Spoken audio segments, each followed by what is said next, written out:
Hello, friends. Welcome to Thursday Night Sprints. I'm so excited to be here tonight. We're going to be having a guest in a few minutes. There was just a little accident, but I'm so excited for crafting tonight and sprints, and I'll be listening to an audiobook so that I can craft. And let's see who we've got out there. We have Lucy, and Lucy is first and is working. Oh, what a bummer. So she says, I'll try to be in and out. We wouldn't expect anything else. And Andrea's here. She says she's trying to finish up a library movie site that I'll be taking back tomorrow, but I'll be reading Peace Like a River by Elaine Schulte too. Andrea, are you Andrea or Andrea? Let me know where to put the emphasis on that. And Dina is here, and she says, hello, everyone. I'm reading A Most Agreeable Murder. I think I read that by Julia Seals. Is that the one that's kind of tongue-in-cheek, and there's just like a lot of like bodily humor in it? I think I've read that one. Ooh. And Humphrey is here. And Kat's here. She says, hi, everyone. I'm listening to Twilight Falls by Juno Black, book 4 in the Shady Hollow series. I'm really enjoying this series. It's exactly what I need right now. I need to get back to it. That would be the book that I would be on because I did finish book 6. And I really enjoyed it. I buddy read the first 2 books, I think, with I'm pretty sure the first 2 books, and I think we were going to start buddy reading the 3rd, but didn't end up. Chrissy from Chrissy's Purple Library. So that was a lot of. Hello, Cher. Hello. Hi. So we have Cher with us tonight because tonight's going to be a Crafty Sprints night. So yes, Cher, tell us, what is it that you are going to be reading or working on tonight? I'm going to be working on my sugar pine shawl for the Sierra Nevada yarn crawl. So I've been trying to, there's like a month left, I think. So I got to get going. I've made some progress, but I'm starting another white panel. So that's pretty good. I love those colors. The green. Oh, I love that green. Yeah. And it makes each one makes the other one pop. So it's kind of cool. Yeah. Yeah. Very, very nice. Yeah. I will potentially be listening to Framed in Lace. I only have, I think, 2 hours left in that, maybe. I'll have to check the time. I also just was able to get the audiobook of Sense and Suitability, which I had started physically reading last week and didn't have time to read any more of it since. Because I was out of town, I was driving, I was hanging out with family, I was doing all kinds of stuff. And if it wasn't an audiobook, I couldn't read. So I might pick that one up tonight. We'll see. I'm like right in the middle of the mystery, even though this is a book, Framed in Lace, that I've read a few times, so I know who did it. I'm still like, I love rereading, so I'm still in the mystery. So I might continue with that book. That is what it says that I'm going to be reading tonight. Cool. I do have that on audio. And then for my Crafty project, I have my Emma project bag. And in here I have a cross stitch bookmark that I'm working on. Oh, and that's so cute. It looks like all this is done, but it's a printed canvas because really all that I've done is that. So I'm still up here. So it's a pretty good amount. I've been working on it for a while, but yeah, I'm like really into it. And especially because that Framed in Lace, it's a needlecraft mystery. And so they're talking about DMC floss and like canvases and like all kinds of other needlework stuff. So it's really like inspiring me to cross stitch while I'm listening to, which I love. Cool. And Tanya's here. She says, hey, everyone. I'm reading Frontier Want to Add Bride ooh, by Lynn Coate. And she says, hey, Cher. Hey. And we have Andrea, but I answered to the Spanish version too, Andrea. Okay, very nice. Andrea. Okay, I'll try to remember that. And if not, I can whip out a Spanish Andrea. Okay. All right. It's like when you go order at the Mexican food restaurant and then all of a sudden it's like English, or not English, but like our California accent. And then all of a sudden you're like, quesadilla. Yes, right. I know. Carnitas. I want carnitas, quesadilla with salsa, and then the rest, and a Diet Coke. Right, yeah.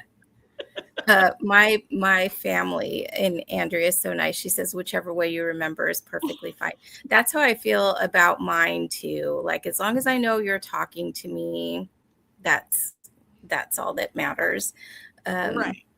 But my family made fun of me because we were going to, where were we going? To San Francisco. And we stopped at one of the missions that's like on 101 going up there. And they had a donkey. Was it a donkey? It was a burro in like a little pen outside of it.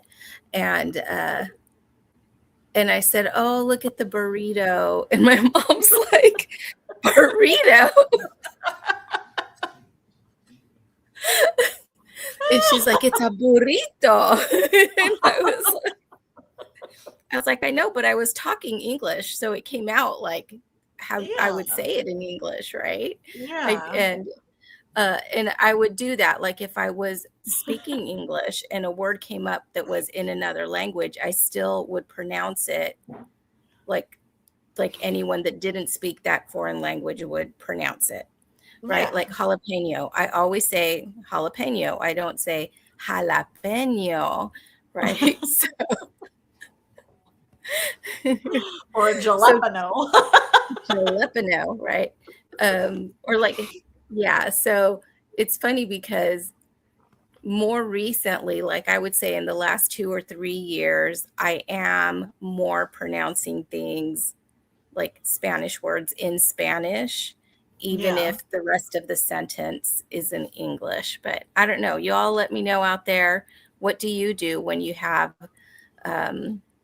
a foreign language word in the middle of an English sentence? Do you try to put the accent on it, or do you just pronounce it as if you didn't know that other language? And Andrea says, I've been called Audrey, Aubrey, Adrian, etc. Lots and lots of things. I answer to anything nice. Very funny. And Andrea says, that's so cute. Yeah, so I got a whole bunch of teasing for the rest of that trip. I think we still had a couple of hours left. So the whole rest of the day, everybody was teasing me. They're like, hopefully we'll see some more burritos on the road. Oh, yeah, yes, I know. That's my family. I guess it just felt like. No, they're just the ultimate. So once you slip up, you'll have that for the rest of my life. They'll be like, oh, remember that time? Oh, for sure. There's stuff that happened when we were children that it still comes up every time we're together. Yeah. And if not every time, almost every time. Yeah. The joy of family. And Andrea's, yeah. Andrea says, I usually stick with my Texan drawl, but I love accents, so I do attempt the correct pronunciations with the accents occasionally. French words are especially beautiful to me.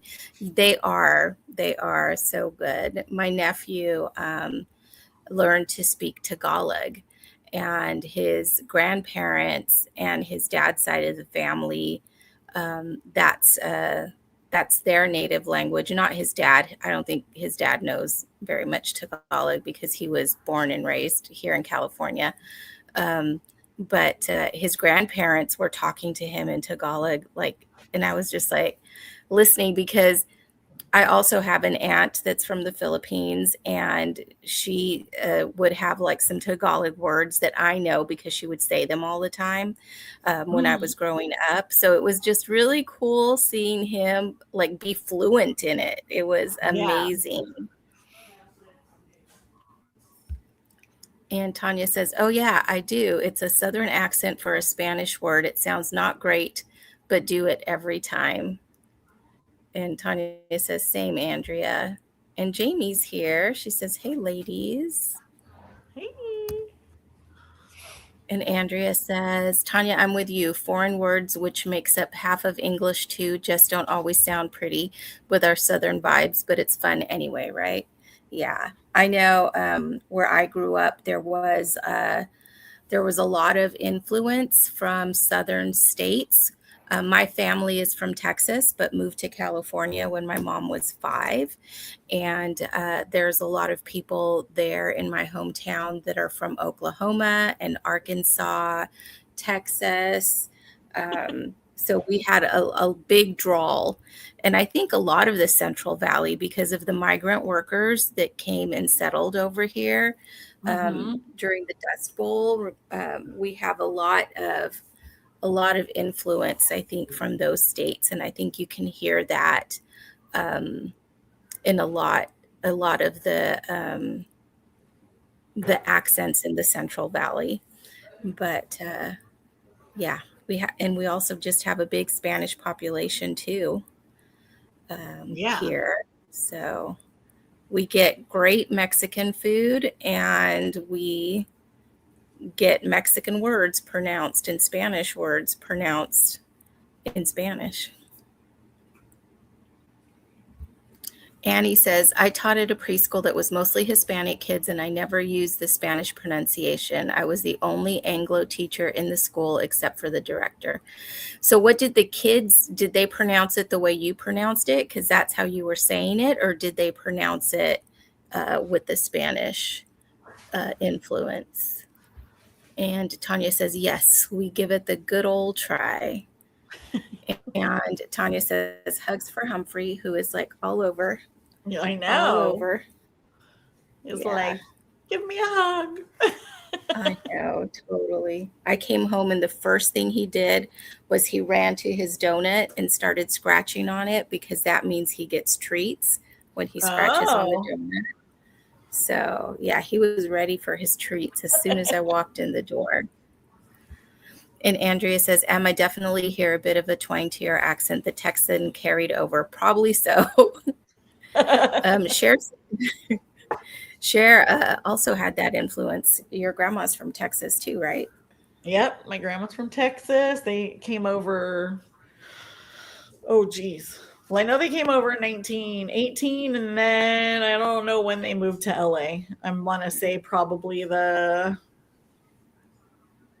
40s, 30s, 40s. Mine family moved to California in 1953. Okay. Yeah. Yeah, it could have been. I mean, I want to say my mom was born in LA in like 42. So yeah, it'd probably be mid to late 30s. Yours was earlier than mine. Yeah. Yeah. My mom was the youngest kid, well, of my grandmas. She might have cousins that were born in California that are younger than her, but she was the youngest, and she was 5 when they moved here. Okay. So, yeah. Yeah. Well, we have been chatting for 15 minutes. I'm ready to do some cross stitching. Are you ready to do some knitting? Yeah, yeah. Woo! My cat. I gotta get the weight on there. Look at this cat. He's biting my hand because you can't see him, because I moved him off my lap. No, I moved him off my lap, so he's upset. Oh. Look. Oh. Look. Okay, so we'll get our first sprint started. Everyone let me know if you're doing any crafty project, what you're doing. And yeah, we'll check in on how we did with our reading. Hopefully Humphrey will let me do some crafting. If he doesn't, then I might switch to a physical book. But yeah, we'll see. We'll see how it goes. What are you doing? That's not for you. Go on the other way. All right, let's go. We have one more comment here. Annie says the kids pronounced it correctly. I had some kids that didn't speak English. I had a 5-year-old translator. Fine. I pronounced the letter sounds correctly, just not the accent. You know, everyone has a unique way of speaking, and I think that's really great. So yeah, that's the coolest. Let's get our ambiance going.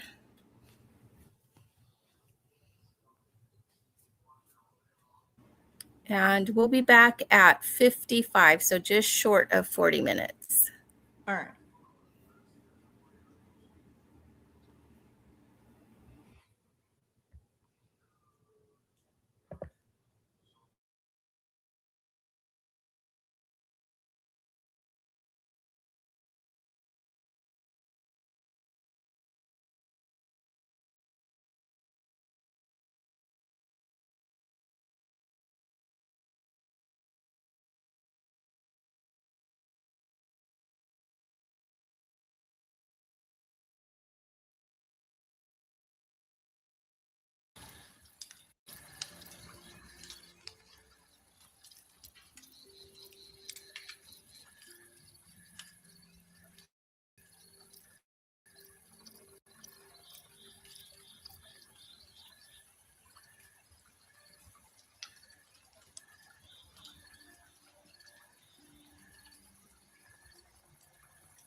We're back. We're back. How did everyone do? I listened to my cozy mystery, and the main character was cross stitching, so it was so perfect. I did get some more done on here. I did some of the frame over here. I finished this little leaf that's poking up over here. So next I'll be working on this flower. So yeah, I'm really enjoying this. It is easier than regular cross stitch because it's all printed on here, so I don't have to like actually count. I'm just following where the colors are. So that machine does not make it want me to do that. And we'll check in on Cher. How'd you do? I did pretty good. I added the white on here, that little green and white border. Mm-hmm. And so I was counting at first. I'm like, I only did like 3 rows, but then I realized when I counted the last row, it's like 270 stitches each way. So I was like, That's a okay, I'm lot. not gonna. I know, especially in fingering weight. I was like, okay, it's okay. Yeah. And plus, I had to go get some food because I was going to do that before I spilled my coffee earlier. And I went and heated up just like a quesadilla or a tortilla with butter. I had a team meeting for my pampered chef, and the lady that whose house we were at, she made a brown butter blondie. That's one of the kits, Uh-huh. and it was so good. But it made like a big pan, right? So her son was there, and he's like, "You got to take some home," and I was like, "Yep, I will." So he put a big old slab. So I had a little bit of that. Um, I had a couple of bites of that and then some walnuts to tide me over until the next sprint, which is when I will have dinner. But yeah, so I Nice. did that. Humphrey got some treats. He also got in trouble because I got a package today from Whoop. Amazon with some Croc sandals. And guys, check these out. Can you see? Like they're strappy, but they have the Croc Oh, cute. sole. Yeah, well, they came in a plastic bag. And so Humphrey got into the trash and got the bag out and was chewing it. And I don't let him chew plastic. If I see him, I take it away from him. So he was in trouble for that.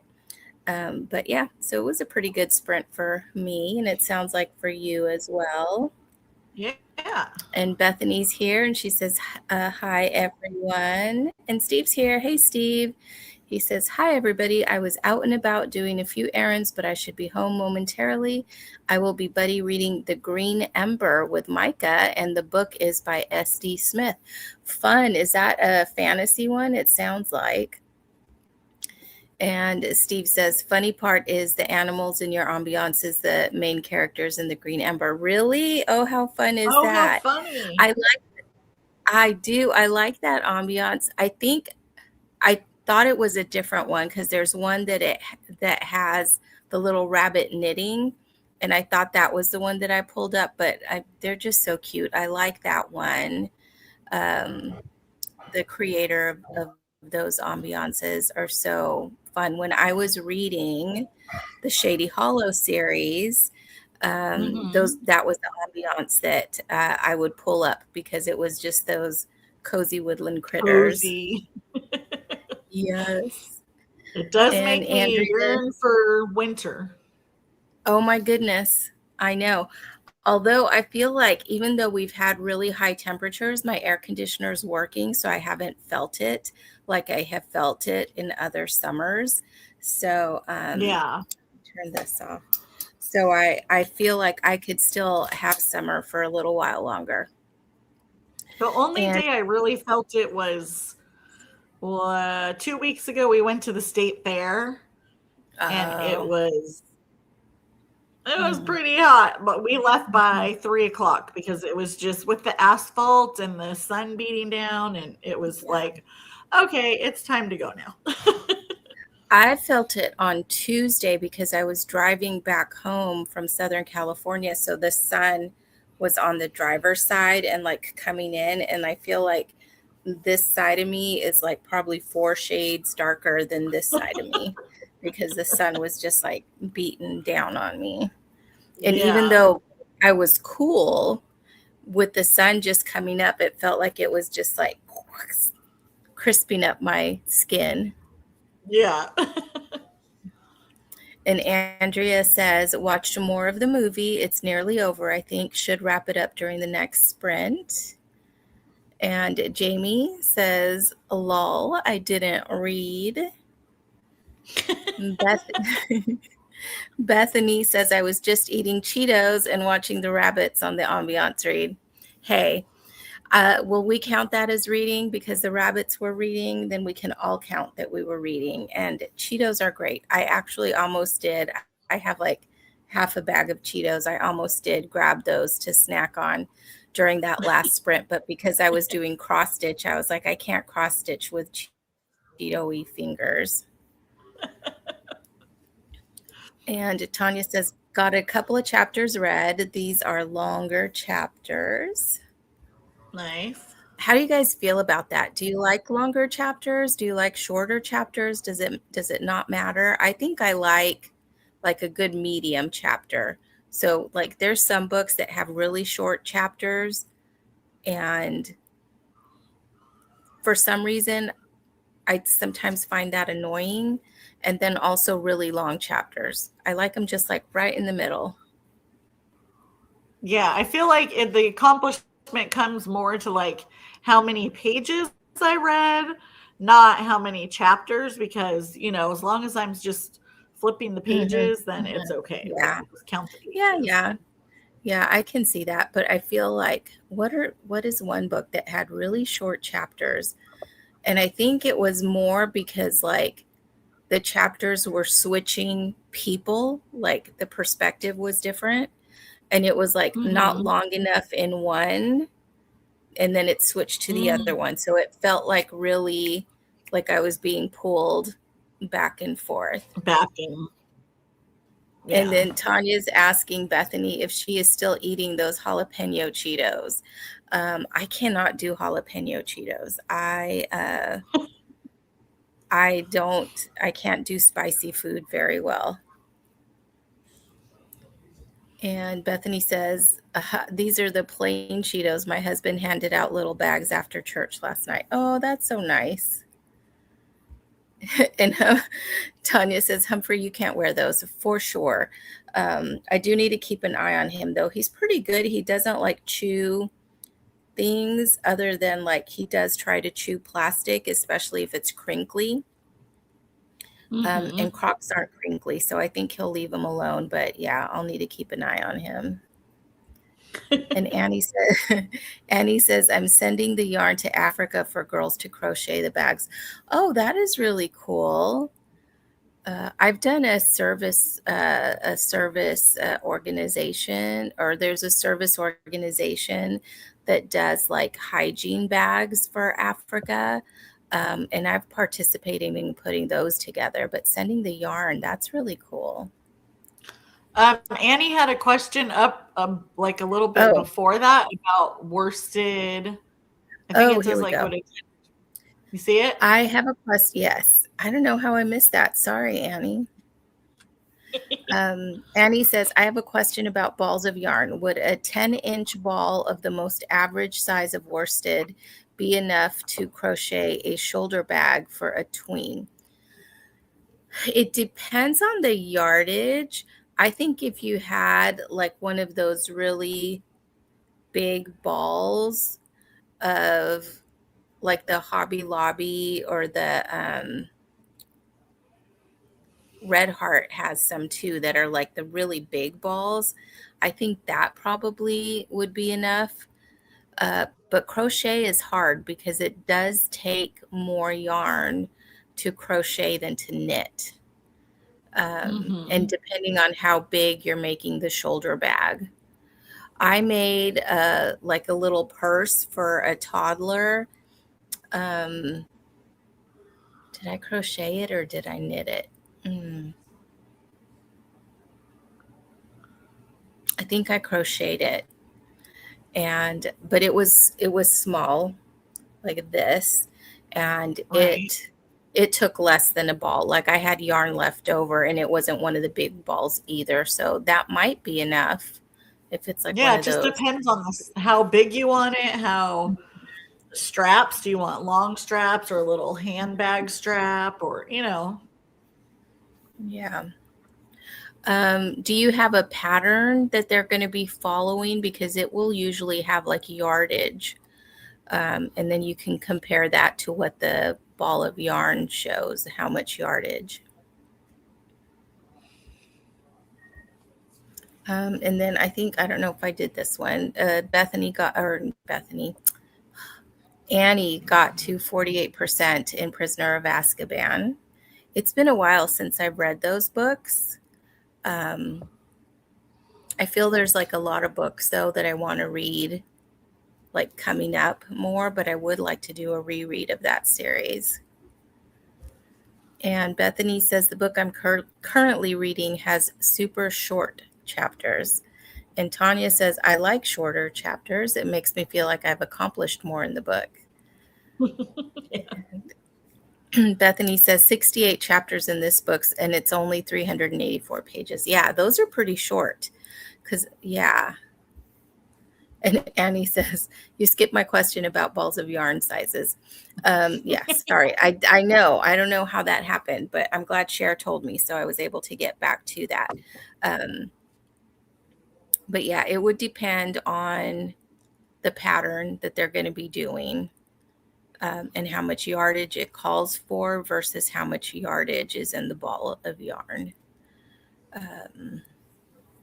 And are you sending it to like a specific organization? Because maybe that organization has like yardage listed, for donations, True. just like, like when hospitals you're doing the preemie things, they usually have like specifications and things and have like suggested patterns that you can look up. Okay, guys, I got these dice and they're called gratitude dice. And so what they are different, almost like prompts. And so, excuse me, are like questions. So I'm going to roll them.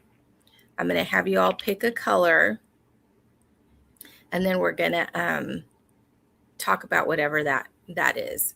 Okay, so the colors are orange, green, teal, and blue. So I'm going to roll them first, and then y'all pick a color, and whichever color has the most votes, that's the one we'll do. Okay, again, orange, green, teal, and blue. Okay, they're rolled. And Annie says, I will send a pattern for the shoulder bag on the smaller size, like about 7 inches long. I can't, a small project to make. The organization doesn't have sizes for homemade things. Got it. Andrea votes for teal. So let's do that one. Okay.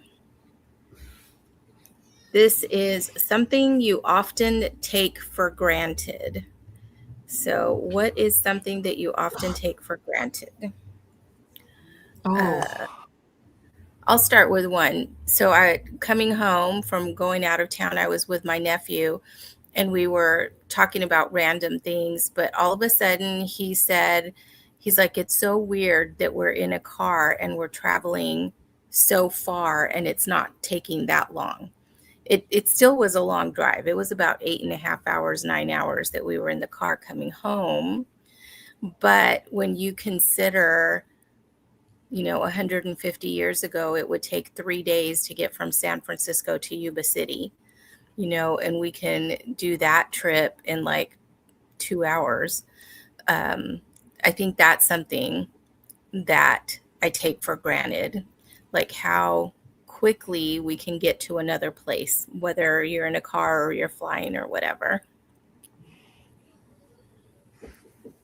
Tanya says breathing. Yep. That's true.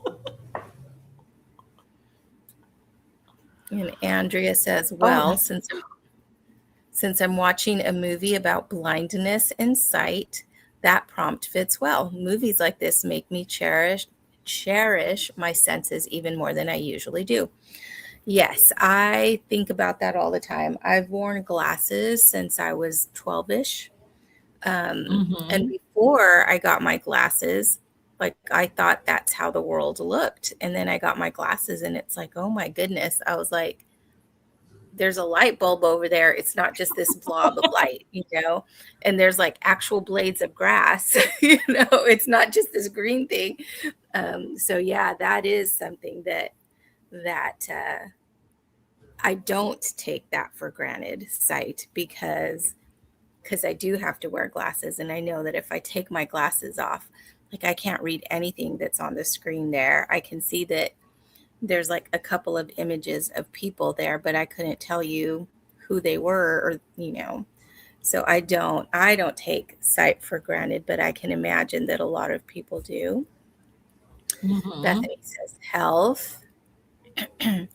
Jamie says my home. Home, yeah. And Tanya says, had double pneumonia about 14 years ago and couldn't breathe. Had to be put in the hospital. You don't forget that feeling. Yeah. Yeah, and that like gasping for every breath. Yeah. I've had pneumonia twice, and you're just like, and then you can feel every little crackle and that's not a fun feeling. I don't think I've had pneumonia. I've had pneumonia, but not like that. But I did fall down the stairs once and it knocked the wind out of me and I couldn't like get any air into. So I'm like, and like it just wasn't going. That was very scary. Yeah, and I think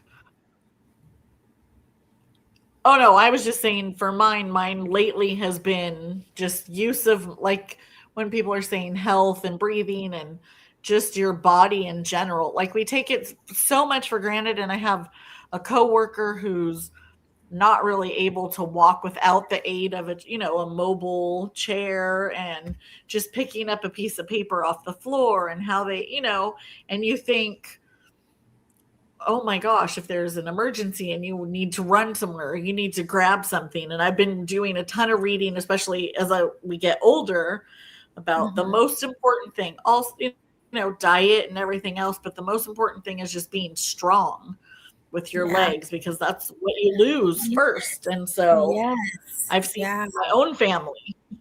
So I'm thankful for my legs. And Andrea says, my mom was the same. Individual leaves became clear for her when she originally got her glasses as a young girl. Yeah, it just like gave me such an appreciation of nature, and because I could see it, it wasn't just a blur, which again, to me, that was normal. So I didn't know that I was missing out. Like I knew if I got closer to things, they would come into focus, but that you would be able to see them from a distance, like that was new to me. Yeah. And Andrea says, Tanya, I get that so much. Highly allergic to cinnamon and my throat closes up. Pretty scary stuff. Having your airways give you problems. Yeah. Wow. And Tanya says, I totally understand, Andrea. My best friend is allergic to cinnamon. Oh my goodness. Airborne and ingested. Fall time is tough for y'all. Stay away from Hobby Lobby. For sure, those cinnamon pine cones, which I love, but I can imagine that is not good for someone with a cinnamon. Even not being allergic to them, sometimes you walk into Hobby Lobby and it's overwhelming. Yeah, for sure. Yep. And Andrea says, yep, in the cinnamon broom pine cone side of Walmart and all Dollar Generals. My nephew gave me a cinnamon broom for Thanksgiving. Well, it wasn't. It was for Grandparents' Day. I'm not a grandparent, but his grandma couldn't make it because she lived out of state and I was in town. So he invited me to go to the grandparents' day at his Montessori school.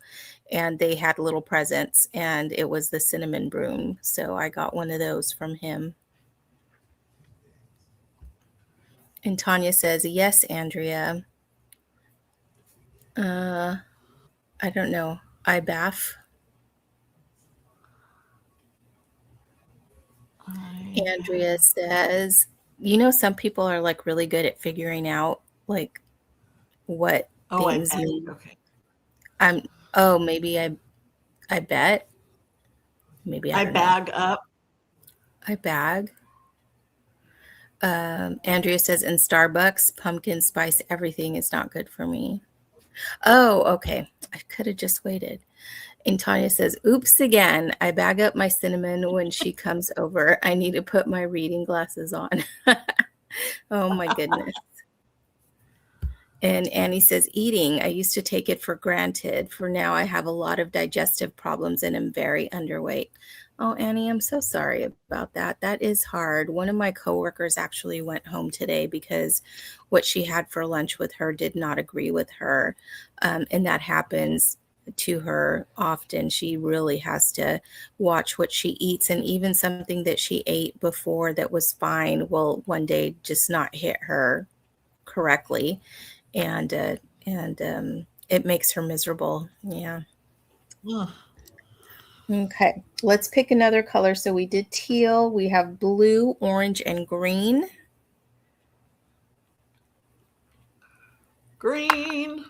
Green. Okay, Cher says green, we'll do green. A goal you are making progress on. What's a goal I'm making progress on? My shawl. Oh. And Bethany says green. My green shawl. Yeah. What's a goal I'm making progress on? I'm cooking more at home. That's awesome. Yeah, I am really trying to not buy lunch out. So I am trying to pack my lunch, and part of that is making sure that I cook the night before so that I have something to take.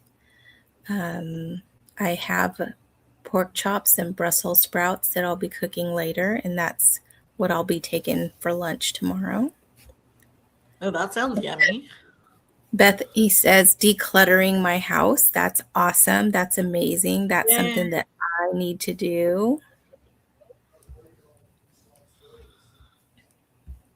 It's a process. For sure. Yes, I was looking at my emails, and I keep getting these emails from Stitch Fix, and they're like, here's, this offer to come back or whatever. And I was like, oh, maybe I want to go back to Stitch Fix because I got some really great things from them. But then I think you can barely fit stuff in your closet right now. So you need to get stuff out before you bring more stuff in. So yeah. So I'm not going to be signing up for Stitch Fix until I have a free side in my closet. There you go. Then it motivates you too, because then you get new clothes. Yeah, huh? Andrea says, indie publishing, awesome. I figured out ebook formatting. The Last Valentine came out in April. Is that your book, Andrea? Now I need to finish a longer book and figure out paperback formatting. How cool is that? Yeah, that's super cool. And Jamie says, getting my lesson plans done before I leave for the weekend. Good. And Annie, drawing in my book art journal, physical therapy for arthritis in my hands and wrists is helping. That is so cool. Cher, I don't know if you remember years ago when I took that art journaling class. Did I show you my art journals? Yeah. Yeah, I really loved doing it. And it was so, like, we were guided in that class. I forget how often we met, but we did like several pages each time. And it was so good. And I thought, oh, this is easy. I can do it on my own, but I can't. Like I look at the blank page and I was like, what do I do?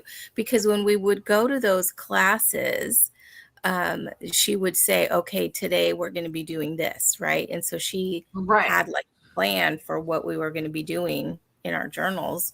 But yeah, I like pick it up and I stare at the blank page and don't know what to do. It's hard without prompts because you can go anywhere and then you have so many choices that it's like Mhm. if they give you an individual prompt, then you're like, okay, I can do this. And, you just start Right, thinking about right. that. So. It's interesting that you say that because I got these dice. We have 2 colors left, so we'll go onto these in a second. And they have all kinds of dice available. So I have another one. And this one is cool, but this is not like a conversation dice. This is should I read dice. So that Oh, says time to sleep, finish the book, read your fave, one more chapter, pick another book, and go to sleep. So those are the oh, I love options, it.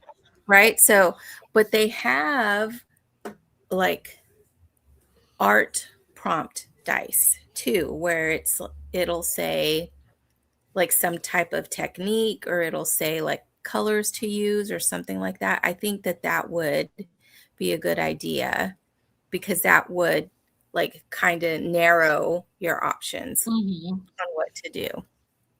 Yeah.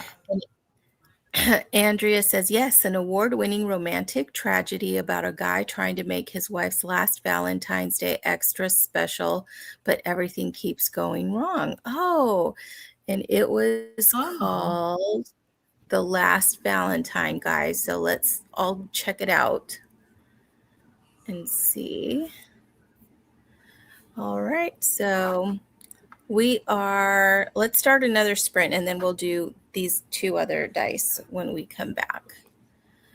So we'll go to the top of the hour. So again, just under 40 minutes, and we'll get our ambiance started and our banner up.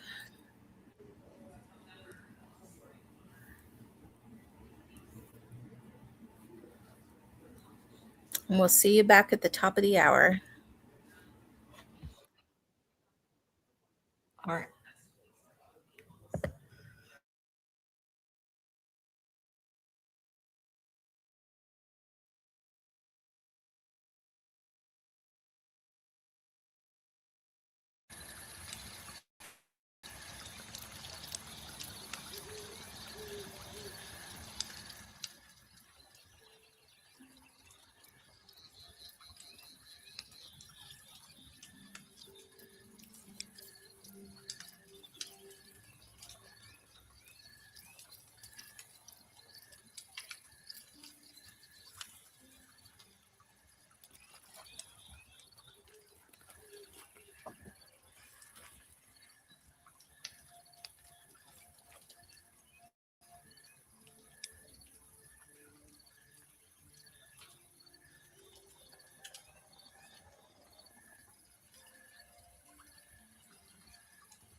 All right, we're back. How was that sprint for everyone? I didn't get a lot of my crafting done because I did have some pizza for dinner. That reminds me, Cher, I ran into your husband outside the grocery store the other day, and he had one of the pizzas that I had for dinner. I think he said that you had. Oh, Yeah, you were making something and he went to the grocery store to get something to you were making some type of sandwich. What was it that you had brought home? Mm. hmm. You had some type of sandwich meat or something and he went to go get something to go Oh, with it. pastrami. Oh, was it pastrami? Yeah, that was really funny Yeah, because she was walking out and I was it's going in. funny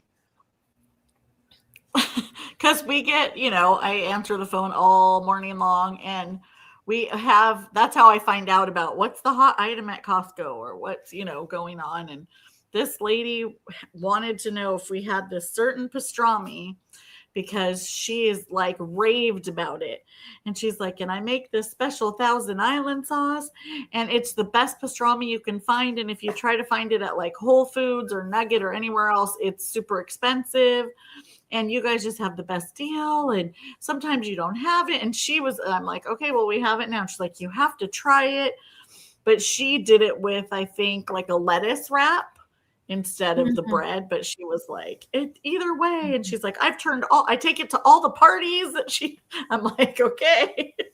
So it was pretty good. I mean, I'm not a huge pastrami person. Greg is, but I Mhm. knew that he would enjoy it because he loves pastrami. So I was like, and it was a pretty good sandwich. Yeah. Yeah, I love a good pastrami as well. So I had the frozen pizza that I microwaved, but it was good.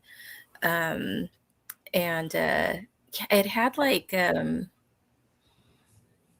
guess like red peppers on it, which is Ooh. not my favorite thing, but it was fine. And I did get a tiny little bit done more. I don't know if you guys can even see that. It's like right here. There was not a lot that I did. Oh Um, yeah. It's getting trickier now because the colors in this flower are very close to each other, but there's actually like 3 different reds in there.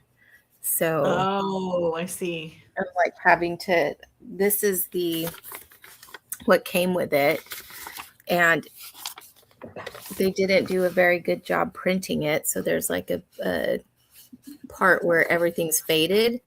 So it's like, okay, well, Hmm. that's not helpful to try to figure out which of those squares is the right color, but Yeah. I'm sure it'll look fine. And I listened to my audiobook, which I think I still, again, I've read this one before, so I totally know like who did. I have an hour and a half left. Um, Oh, so it's getting closer to where the main character is like getting the information that we'll put together and then she'll see who it was. But yeah, it was really cool. good. And how is your project coming along?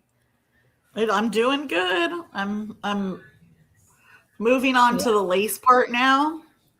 So I added another row or 2 rows back of green, and then I'm just going forward with the white. So then I'll do this whole kind of lace Mhm. pattern next. So you do that one more time, and then another pine needle, I think, and then you start doing a little, I think it's like a kind of bubbly edge almost, and then a little border. So I think I That's told you I wasn't sure if I wanted to do the end, which is little Oh, right, the picot. close. Yeah. Mhm. We'll see how close I get. I just found out my friend, we I went to see the Bats with Greg, remember a while Mhm. ago? And so one of my girlfriends from high school wanted to go, and she bought some tickets, and she had a whole bunch of people go. Well, unfortunately, 2 of the people had to cancel because they had family emergencies. And this was like within the past couple weeks. And so she found another person to go. She's like, well, if there's 3 of us, then we can still go. But then today, that person who was a backup just threw their back out. Oh, no. And then she's worried about driving for 2 hours to come by herself because she doesn't really want to drive by herself and then have to drive back at night. She's like, my health hasn't been good. And so I was like, I was sad, but at least I got to go with Greg. So I've seen it. And then I figured Greg will be going to Arizona, and then it'll be Elle and I, so we can watch the movies and I can work on this. There you go. There you go. Worked out. Yeah. Lucy was here. Lucy! She's probably back to work now. It's so unfortunate. Oh. And Jeanette's here. Hey, Jeanette. She says, I had a work meeting tonight. I hope it went well. Steve read 1.5 chapters. Awesome. And Andrea finished Sight, the movie, and read 5 pages of Peace Like a River. Now, that Sight sounds familiar to me. Let me look it up and see.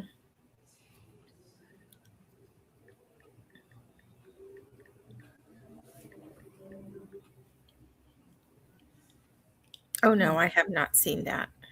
If it's the one that came out in 2023, but I think I might have seen a preview of it because the actors in their costuming look familiar. Yeah. Did you enjoy it? Let us know. And Tanya read a couple more chapters. Awesome. And Andrea says, Jeanette, are you feeling better tonight? Jeanette, did you have sprints on Tuesday and I missed it? I know I missed Lucy's sprints last night because I had that team meeting that I went to. And Tuesday I was driving home, so I wasn't on any media. And Andrea says, Sight is by Angel Studios and has Greg Kinnear in a supporting role. I think, let me see.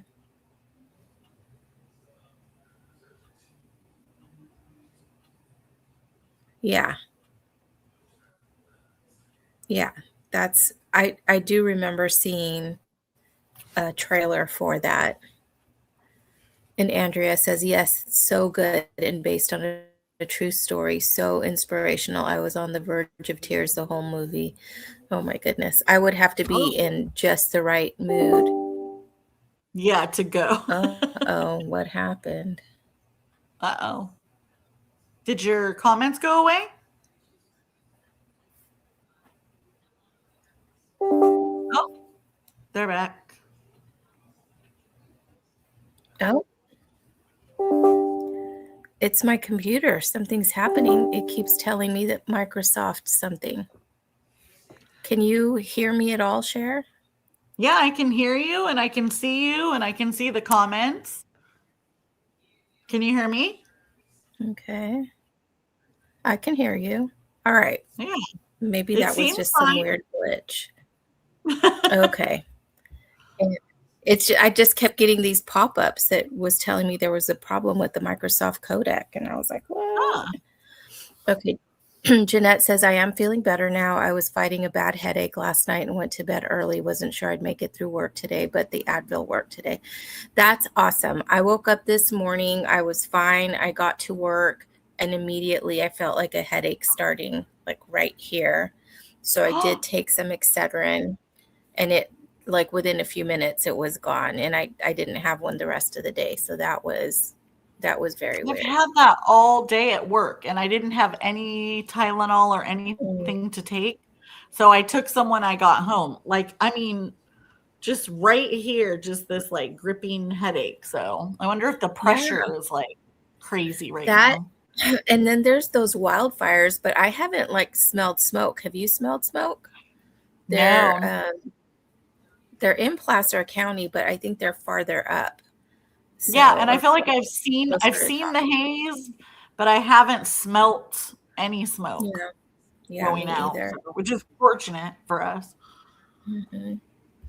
And Jeanette says, yes, I sprinted Tuesday night. Well, darn, I'm sad that I missed it. And Andrea says, so happy you're feeling better, Jeanette. Sorry about the headache. Yeah. And Annie only read a few pages and had some soup. Soup sounds really good. And again, because like right now I'm not, it might be hot outside. Oh, it's not that hot. It's only 70. It's only 79 compared so to the like 102 that it's been. But yeah, soup sounds good. Mm-hmm. And Tabitha's here. Hey, she says, good evening. Just got home from a pottery class. That's amazing. I would love to do that. Yeah. Yeah, that would be fun. Yeah. I also want to, have you been to Petroglyph? I have in the past. Yeah. I went last summer and I want to go again and do some stuff. I think that's fun. So Petroglyph is like a smaller chain. I think there's only like 2 or 3 locations of something like Color Me Mine that some of you may have heard of, where it's a ceramic paint studio. So you pay your studio fee and then you can use the paints and supplies and stuff. You buy your pottery piece, your greenware, and you paint it, and then they fire it for you and you pick it up like a week later or whatever. It's super fun to go with a group. It's super fun to like just do on your own and be creative and paint things. And yeah, so it's been since last summer that I've gone, and I'd love to go again sometime this summer. It's just a relaxing, fun, creative thing. But pottery, so cool, Tabitha. And There used to be a Jeanette, pottery. go. Oh, a pottery place. You know where icing on the cupcake is in that shopping center in Planet Fitness. Yeah. Yeah, and Ellery went there to paint a couple pieces. This was a few years back, but they actually had a wheel there where you could go and they would teach like beginning classes. And I'm like, oh, I'm gonna do that. I'm gonna do that. And now I think They're they're gone. gone. And I'm They so are. bummed. Because the same with me. It's like I saw them there one time and I was like, oh, I'm going to do that. And then, like, when I actually was like looking for them, they were gone. But yeah. Yeah. And Jeanette plans to sprint again next Tuesday. Awesome. So I don't think I have anything going on Tuesday. I do have, what do I have? I have book club. Then it's my turn to host on the 27th. So that's in 2 weeks. So there will not be, is that right? There won't be sprints. I might do a live, but it would just be chat and maybe for about an hour, hour and a half, because I have to be at book club. Yeah, that would be about an hour and a half, an hour and 45 minutes maybe, because I have to be, there might be time for one sprint. I have to be at book club a little early to set up the refreshments, and it starts at 7:30 California time. So it won't be able to be a full night of sprints. But yeah, I'm excited, Jeanette. And Andrea says, I'm hoping to be there. I missed this week because I chose that day for my social media fast thingy for Anne's Prairie Trail readathon. That's awesome. I also did not do any social media that day, but because I was driving the whole day long. And Jamie says, I am trying to get this video edited, but technology has not been my friend the last few days. So guys, I have been editing my Steinbeck vlog, and I was like editing. I think I edited for like 2.5 hours. I was up till 1 o'clock in the morning on Sunday night or Monday night. And I only have like 4.5 minutes of video. Like, it's taking so long. Actually, it might be more than 4.5 now. I still have to add, because it's like a reading vlog, vacation vlog, I guess. It's not going to be very long. Plus, I don't really like long videos of my own. but I still have to put in my kind of thoughts on the pearl that I read earlier this year for Alma's. I think it was May that she had the prompt that takes place in Latin America, I think. And I read the pearl for that. So I want to put my thoughts into that video. And then I also wanted to do like a reading vlog with East of Eden. But that book is so long. And if I wait till I finish it to finish the video, I don't know when it's going to be up. So we shall see. I have other videos that I did a tag while I was at Disneyland. I created a Disneyland book tag. So I will be editing that. The only thing is that also I don't have like a little separate microphone. So there's like a lot of sound behind me. So I'll have to see how I can edit that video to get some of that background sound to not be so in the foreground. All right, guys.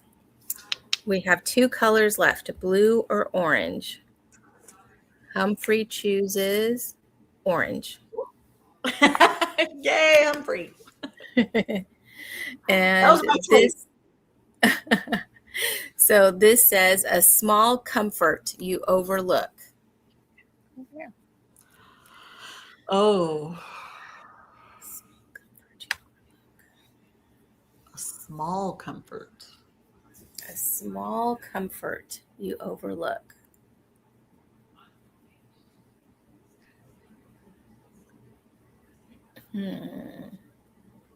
That's That's hard, huh? Yeah. I'm gonna say, you know, those like the foot moisturizing masks where you put your foot in and it has like lotion stuff in it and you leave it on for like 15-20 minutes and it's supposed to like soften your feet. Like to me in the summer, especially because I'm not wearing socks and you know, I'm wearing shoes without socks, like, and sandals and stuff, my feet get very dry. And when I remember to do that, like it feels so good. And when I don't remember to do that, then I feel like my feet are dry and scraping on the sheets and stuff, you know? Yeah, that's true. I think that I mean, my feet are not rough and they're not, you know, anything, but just because they're dry, it feels like, you know, it's like a difference. Yeah, you can tell a difference. Yeah. And just like regular lotion is fine, but doing that deep conditioning of your feet is deep moisturizing of my feet, I think is a small comfort that I overlook. Yeah. Like I should do it regularly, you know, not just like, oh, my feet are like dry, I should do it. Steve says air conditioning. Oh, that's a huge one. Yes. Especially lately. Yeah. Air conditioning in my car. Sophie has been driving back and forth from like Tahoe to Slow and all these places. And she came up over the weekend, you know, when it was 105 or 102. She didn't have air conditioning. And I'm like, I couldn't even imagine driving all that way with no air conditioning. I was thinking about that the other day because I have a Bug, but it's a new Bug, so it has air conditioning and all this stuff. Yeah. But old Bugs didn't. And I'm like, wow. I was like, and people would drive those like cross country and like throughout, you know, up and down the coast in the state. And it's like with their windows rolled down. And you know how like when you're driving down the freeway and your windows are rolled down, you don't have your windows rolled down because there's like too much air, like, you know, and noise and stuff, right? So you always have your windows up and the air conditioner on. But back in the olden days, they had those windows down. I remember driving through, Greg and I were talking about Barstow because he was trying to find out when he drives to Arizona, what is the halfway? He wanted to know what the halfway point was between here and where he was going in Arizona for driving. What would be the exact halfway point? And I said, oh, it's Barstow. And he was like, Barstow? And I said, yeah, because I remember driving one year and it was like 100, it was probably like 95 or 100 degrees at midnight. And all my mom wanted to do was get iced tea. And so we pulled over to get her an iced tea. And we had the windows down because we didn't have air conditioning in our station wagon. And we were just sweating. And then she went to get iced tea and they gave her tea, but there was no ice. Oh, it was just warm tea. And she was just like, oh, that was the worst iced tea I've ever had. I'm like, well, yeah, because there was no ice. But they were all on ice. It was too hot. When I was driving to Southern California last Saturday, there was wildfire on the Grapevine. So they had it closed for a while and then they had it open, but traffic was very slow. So they were diverting traffic through Barstow, like around that way to get past the Grapevine. And I stopped in Bakersfield before I had to make that choice, whether it's because they had opened the Grapevine, to whether I would go through Barstow or if I would go through the Grapevine. And I was like, I don't really know because I rarely drive that way, very rarely. So I don't know like where there's gas stations or places to stop. Not like I know the Grapevine, I know it, right? So you know the stops before, after. Right. And my aunt had called me earlier and left a message because we were all going for a family thing. And she said that they had been diverted. And she's like, and it's good because she has asthma. And so she's like, the air quality is not great on the Grapevine. Oh. But for me, it's like I have the recirculating air on my air conditioner. So I don't feel like I get the outside smells. Yeah. And it was a half an hour to 40 minutes shorter to go through the Grapevine than around Barstow. So I was like, I'm just going through the Grapevine. But yeah, I almost was driving through Barstow. And Jeanette says, I can't handle the sound of windows down on the highway. Yeah, me either. Me either. And like people that people that I'm in the car with, sometimes they roll down the windows and I'm like, what are you doing? It's like, roll them back up. When the girls are in the back and one of them rolls it down and ours are up, I'm like, oh, no. I'm just like roll it up. My ears are going to pop. Annie says, soft clothes out of the dryer. I still remember when we didn't have a dryer when I was a kid and clothes that dried on the line could feel damp and stiff. Yes. Yeah. And crispy, right? Like even if they were completely, I mean, where I grew up, it was hot in the summer. So if you hung something on the line, it would dry, but it would be stiff. Like you could stand stuff up because it was that stiff. And Annie says, in bad weather, we hung clothes in the cellar and then they would smell musty. Oh my goodness. Oh no. Tabitha says, soaking in the tub. Yes.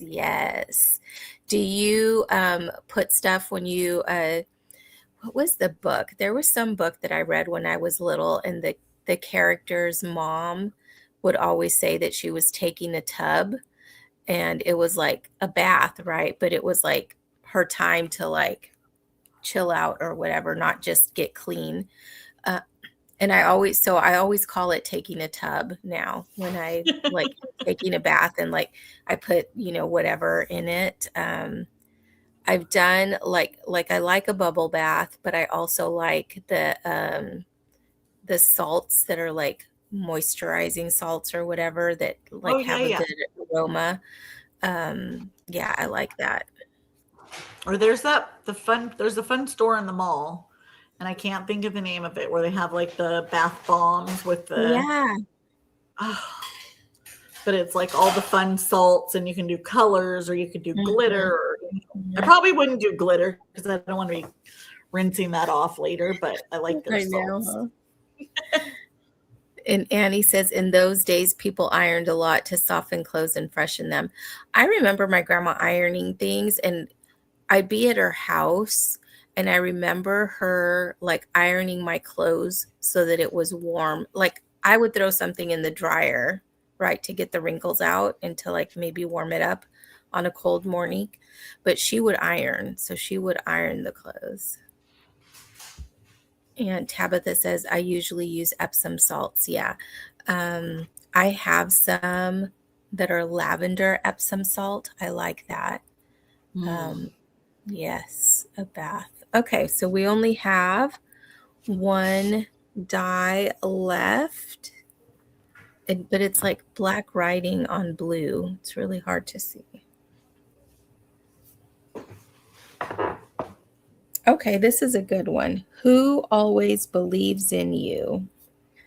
For me, I'm going to say that's my mom, because no matter what crazy harebrained idea I have had in my life since I was a child, she like always supports me, and no matter how out there it is, she supports me, and she always tells me that I can do it. And she always, I think she believes in me more than I believe in myself with certain things. Like, even those ideas that I would get, like she would be like, yes, you're going to do it. You're going to be successful, and I'm like, but yeah, so I would say my mom. I think Tabitha. Greg. Yeah, because he's like, you can do it. I'm like, I don't know. And he's like, you just do it. Like, okay.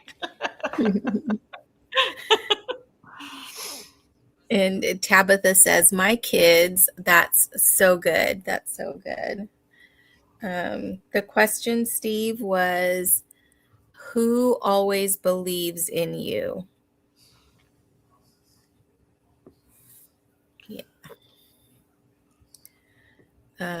I think that's so awesome, because you could have all kinds of different support, and people can support you even though, just because of the relationship or whatever. But if they like really believe in you, that's amazing. And Tanya says, my mom was like that too. That's so special. And I feel like my mom always thinks that she didn't do enough to raise us well. Like maybe like she doesn't feel like she was a good mom, but I think she was the best mom. I think that because of her, and it's not just me, that she, I have 3 sisters, all of us, I think, have we have a good life. And I think that is because of her support. And it wasn't just like, oh, here, you need money to do this thing. It was talking to us. It was making sure that we understood that we had somewhere to fall back to if we needed to, and that we were capable and smart and we could do things. And that's just so much. And I think that she doesn't think that that's her. Like, she thinks that we could accomplish more than her, that we could be more than her, that we are smarter than her, but it's not the case. And now I feel like I need to call her and tell her. I know you do. You're making me cry. I'm like, I need to call it. And Jamie says, true, but I think just as a mom and as a parent, I think each time, like, that is your goal. is to make your kids independent and to do all that stuff. But then when they are independent and they do things, you just automatically think it's them because you never, I don't know, as a mom, I want to hope that I gave them the right tools that they needed, but then also I'm like, I want them to be better, to do better, to, you know what I mean? Mhm. So I don't Mhm. think as a mom you go, oh, I did that. I mean, I'm sure there are some Right, moms that right, right. that are like, oh, look at how good I did. But I don't, yeah, I think, Yeah. and I also think it depends on how they grew up as with their Mhm, parents. You know what I mean? mhm. So, Yeah, oh, yeah, definitely call your mom. I'll I call your mom. know. Oh. Jamie says, "My husband, I guess." And Steve says, "Other than my wife, it's 100% my mom." And Jamie Oh, says, "Sometimes too much." And Jeanette says, "Same, Jamie." And Steve says, "I feel this might be a bad son, but I really didn't cry much when my grandma died or when my dad passed, but I feel I'm going to lose it when my mom passes." uh, You know, yeah. I am so dreading that day. And I know it's going to come sooner than later, but yeah. Cuz I'm at that age. My mom is at that age. Yeah, share. Annie says, "My everybody out there, husband, I'm telling you, call your mom call your because mom." that's the one thing. Like, I understand the like, Yeah, yeah. understand. I still try to go by the she's not in pain and everything else, but that's the It's one hard. thing. Like, if something happens, Greg's dad just passed away last week. Mm, And the first person that I was gonna call, like, because I'm just so used to any event like that, was like, oh, I gotta call my mom and like let her know what's happening, because we have to do. And then I'm like, oh, I yeah. can't call my mom, or when school started yesterday and I wanted to tell my mom all about Ellery's first day of school and stuff. And it's just like, that's the one thing that I think is the hardest, that's going to be the hardest to get used to Mhm. over time. So, yeah, go call your mom. For sure. Annie says, "My husband does, but my mom was better at following up my progress, especially after she retired." And Jamie says, "Call your mom while you can. Also, my mom and dad believed in me, but they have been gone so long." And Tanya says, "That's one of the hardest." Oh, sorry, guys. I'm not even putting them up on screen. So there's Jamie's. And then Tanya says, "That's one of the hardest days of my life emotionally. I cried for months." And Annie says, "My mom died 18 years ago and I still miss her every day." And Steve says, "Sorry, ladies, not to make you continue to cry, but my mom did her best to make sure that I was an independent young man since I am her only kid." Yeah, I think that that's Yeah. important. I think that, like, I don't have any children of my own, but I just was with my family. And one of the best things is that the kids that were there were not just, so this was my sister and her husband, their son. They were celebrating for him, and his cousins, both from my sister's side and also from my brother-in-law's side of the family, were there. So there was like a lot of kids. And some of them, like, I'm their aunt because that's my side of the family. But my brother-in-law's nieces and nephews are not, I'm not their aunt, blood wise.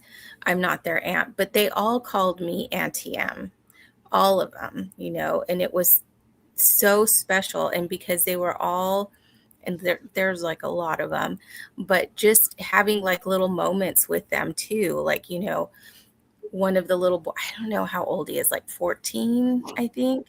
And he came and he's like, "Auntie M," and he's like asking me a question, and like I'm talking to him, and it's like, "Yes, I am your Auntie M. I'm like all your Auntie M's." And it's just, I think it's important as adults, whether you're the parent, the aunt, or just like, a friend of the family, that you take kids seriously, that you converse with them, that you build them up and let them know that they're special. Kids go through so much, and they're trying to find who they are and stuff. And if an adult will take them seriously and will engage with them, I think that that is so helpful to them. And to bring them out, to have them feel comfortable to talk to you, to talk to other Mm-hmm. people, to do that. Steve says, because of her, I know how to do my laundry. I know how to do the dishes, and I know how to dust clean. Very good. Do you know how to sew a button? All right, guys, those were the dice that I picked for tonight. I think we should probably start another sprint so that we can collect ourselves, get some reading done, maybe some crafting. So yeah, we'll start another sprint, and let's see. We'll go to 20 after. I think that was 20 after, and this will probably be the last sprint, I'm thinking. And Steve says, yes, she did, but I 100% forgot how to do it. Yeah. All right, guys, we'll see you back 20 after. Let's get our little bunnies back on screen.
Sorry, friends, I am late getting us back.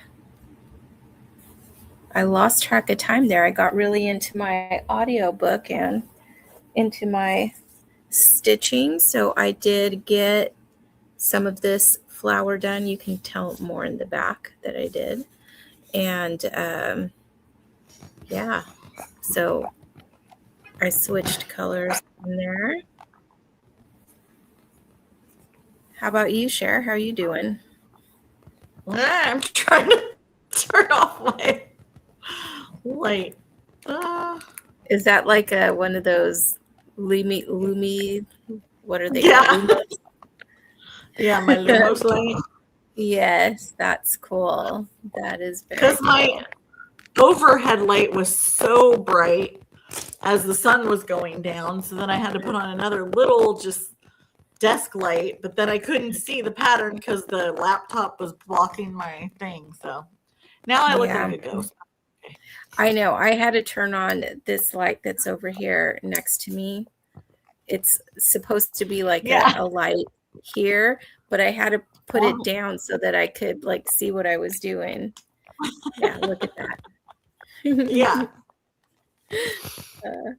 I'm just a little glowy. I'll put this on. Okay. Yeah, so good. This was just exactly what I needed tonight, was working on that cross stitch and listening to my cozy mystery that has all of the craftiness on it. So thank you for joining me tonight, Cher. Yes, that was awesome. Yeah. And did you get more done? I did. I keep going. I'm motivated. I'm like, okay.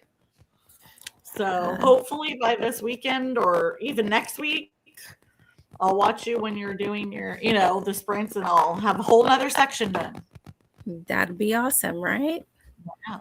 Let's see how everyone else did. Tanya's leaving. She says, good night, everyone. Thank you all for the sprints. You are so welcome. And Grandma Susan, hello. She says, good evening, all. And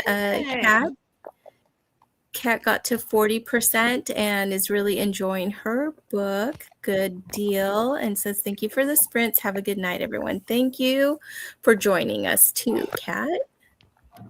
Yeah. And Lucy, hello. Are you still at work? Oh, she says she's off. She's off. And Jamie's saying good night. Good night, Jamie. Annie got to 55%. That's awesome. Jeanette finished editing her video just before the sprint ended. Good deal. Yay! Yay. Andrea got to page 47.